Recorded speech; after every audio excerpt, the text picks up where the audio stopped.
ආයුබෝවන් යාළුවනේ කොහමද ඔයාලට විශ්ම පුවත් YouTube channel එකේ අද අපි කතා කරන්න යන්නේ ගොඩක් දුක්තර කතාවක්. කැලණි විශ්වවිද්‍යාලයේ මනෝවිද්‍යා අධ්‍යක්ෂක ආචාර්ය එන්.ඩී. ගුණේන්ද්‍ර ගයන්ත මහතාගේ බිරිඳ වන විශ්වවිද්‍යාල කතිකාචාර්යවරියක් වූ සතීෂ් අනිලත්නි මහන්තිය අද 26 වෙනි දින ජීවිතක්ෂය පත්ව තිබෙනවා. දින කිහිපයකට පෙර ඔවුන්ගේ පවුල යාපනයේ නාගදීපයේ සංචාරයකින් පසු ආපසු පැමිණීම් සිටියේදී මධ්‍යම අධිවේගී මාර්ගයේදී වෑන් රථයක් ලොරි රථයක් ගැටි සිදු වූ අනතුරින් මෙම සිදුවීම සිදු වෙලා තියෙනවා.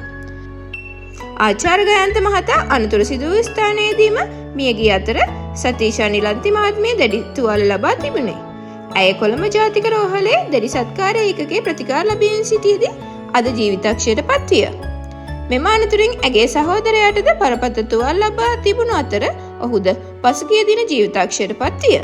මේ අතර රෝහලට ඇතුළත් වූ ඇගේ මව සහ දරුවන් 3 දෙනා සම්පූර්ණ සුවය ලබා නිවෙස්ගත කර ඇත. 42 වන වියේ පසු සතීෂ් අනිලන්ති මහත්මිය ත්‍රිත්ව දරුවන්ගේ මවක් වන අතර ඇය කොළඹ ගෞතමී බාලිකා විද්‍යාලයේ පුරාණ ශිෂ්‍යාවකි. අපගේ විශ්ම පුවත් නාලිකාවේ සියලුම පිරිසන් වෙනුවෙන් ජීවිතක්ෂයට පත් වූ සියලු දෙනාට අපගේ ගැඹුරු ශෝකය ප්‍රකාශ කරමු. මරණය අපි නොසිතන මොහොතක පැමිණේ. ඉතාමත් සැලකිලිමත් ලෙස මාර්ගයේ ගමන් කරන්න. අනවශ්‍ය වේගය අමු කරන්න. අද අපි කතා කරපු කතාව ඔබේ අදහස් කමෙන්ට් කරන්න. විශ්ම පුවත් නාලිකාව සබ්ස්ක්‍රයිබ් කර අපගේ නවතම වීඩියෝ බලන්න. ඔබ හැමට සුබ දවසක්.